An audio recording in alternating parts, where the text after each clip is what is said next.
Hello up there. Good day to you from wherever you are hearing my voice. I want to quickly share a clip with us.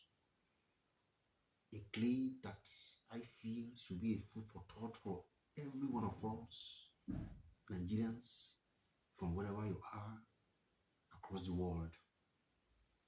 You see, our country, Nigeria, is boiling,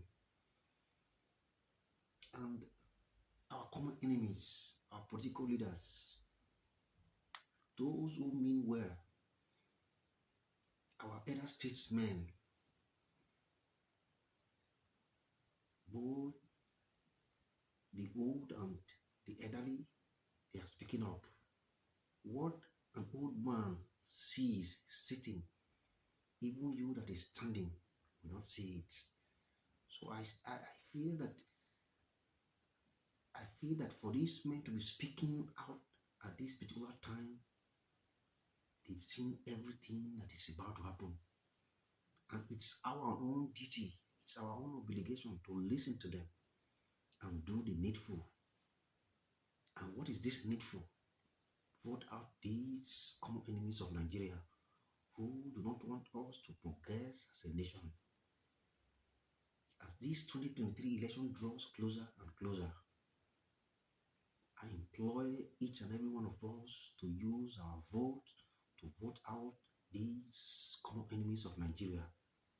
As you have seen for the past few days now, the fuel scarcity issue, the naira that was redesigned and how it has caused so much hardship, this is enough for us to be wise.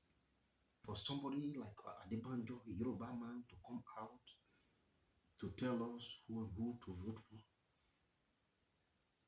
means that he has seen it coming.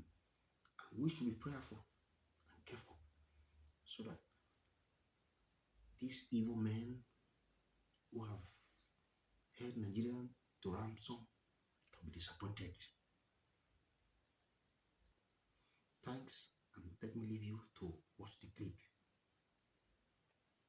You see, talking about Obi, talking about this incident, well, it's all right with all of you. You can't share the passion of Clark and myself. Because many of you don't know what was before independence and before the coup of 1966. Many of you grew up after the military coup of 1966 when they turned Nigeria upside down. When we are having all the problems we have settled before independence to live in peace together, if we really want Nigeria sincerely. With all the problems we have, the question of revenue allocation, the question of state police, we have said all that before the military came. All that is issue. What is your duty now? The battle is on. I don't like us to come here and do these nice speeches. You are in a war. And our opponents are not sleeping at all. They have underrated us when we begin. They are now seeing how will this be go, and they are devising all sorts of machinations. Don't take it lightly. This is where I stand. It's not a question. You are fighting for your freedom. It's not an ordinary election you're having. The minority Northerners who are holding on this president, they don't want to leave office. Don't play with your freedom. Don't be deceived. You are not doing an election. You are fighting a war to get out of slavery, out of bondage. All this cultural reflection they are just doing for you is a camouflage. Many of us are living in denial. Even among the Igbos, Obi phenomenon is not labor, it's not Obi.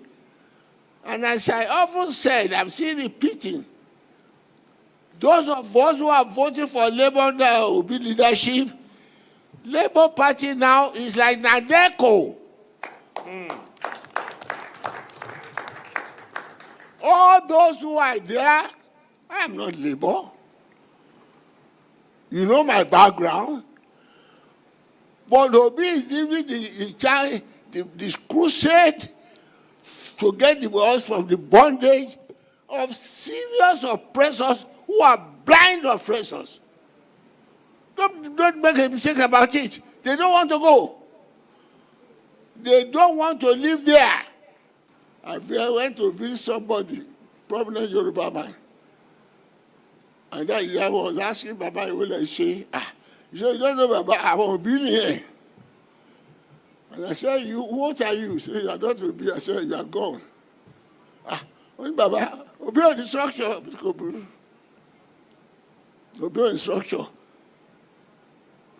They are now, when Opadike was talking about that they want to go through the election, it's not a joke, they have planned it.